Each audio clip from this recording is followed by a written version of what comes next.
प्यारे दोस्तों नमस्कार। आज मैं आपके लिए एक भक्तिपूर्ण कहानी लेकर आई हूँ। एक नगर में एक सेठ और सेठानी रहते थे। सेठ गणेश भगवान के बहुत बड़े भक्त थे।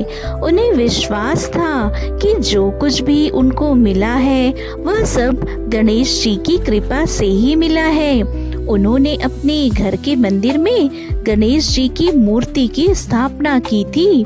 वह प्रतिदिन नियम से पूजा पाठ करते थे और फिर उन्हें भोग लगाते थे। उसके बाद ही वह भोजन करने बैठते। हर वक्त जय गणेश की माला जपते रहते थे। उनकी पत्नी नास्तिक थी। उसे सेठ का प्रतिदिन पूजा पाठ करना पसंद नहीं था। वह कहती, तुम हर वक्त गणेश जी का जाप करते रहते हो, उन्हें याद करते रहते हो, उनको भोग लगाते हो, उससे तुम्हें क्या मिलता है? परंतु सेठ पर पत्नी की बात का कोई असर नहीं होता था। पत्नी मन ही मन कूढ़ती रहती थी। एक दिन सेठ को व्यापार के सिलसिले में नगर के बाहर जाना पड़ा। वह पत्नी से बोले, सुबह उठकर तुम जरूर गणेश जी को भोग लगाना। यह कहकर वह चले गए। उनके जाने के बाद पत्नी ने गणेश जी की मूर्ति को उठाया और एक कपड़े में लपेटकर घर के आंगन में जाकर एक कोने में गड्ढा खोदा और गणेश जी की मूर्ति को उसने गाड़ दिया। ऐसा करके वह खुश हो गई और मन ही मन बोली, देखती हूँ गणेश जी कैसे बाहर निकलते हैं। अगले दिन सेठ घर लौट आए। आते ही वह गणेश जी के दर्शन करने मंदिर में गए। वहां जाकर वह हैरान रह गए। वहां से गणेश जी की प्रतिमा गायब थी। उन्होंने अपनी पत्नी से इस बारे में पूछा तो वह बोली, मुझे क्या पता। सेठ जी ने पूरा घर छान मारा पर प्रतिमा कहीं नहीं मिली। सेठ जी बहुत उदास हो गए और इसी गम में उन्होंने कुछ नहीं खाया। पूरा दिन इसी तरह बीत गया। सेठ दिन भर प्रार्थना करते रहे, प्रभु मुझसे ही जरूर कोई अपराध हुआ है, इसी वजह से आप मुझे छोड़कर चले गए हैं। जब तक आप वापस नहीं आओगे मैं खाना पीना नहीं खाऊंगा।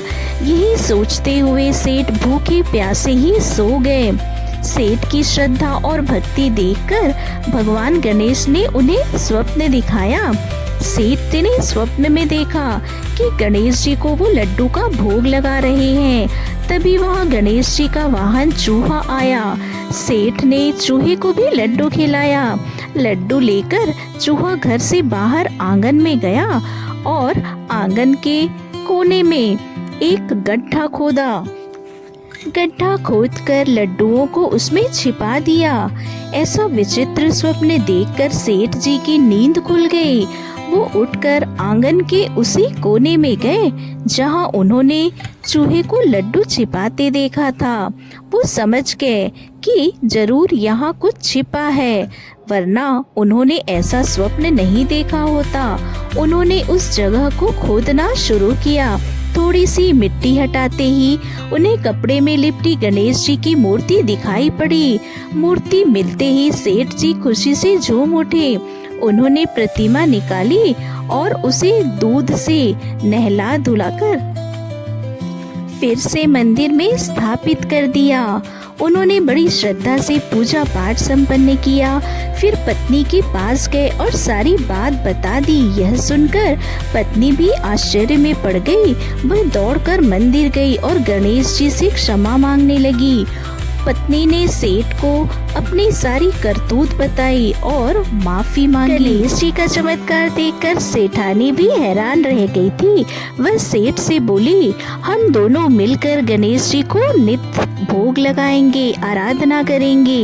गणेश जी की कृपा से उनका घर धन दौलत से भर गया।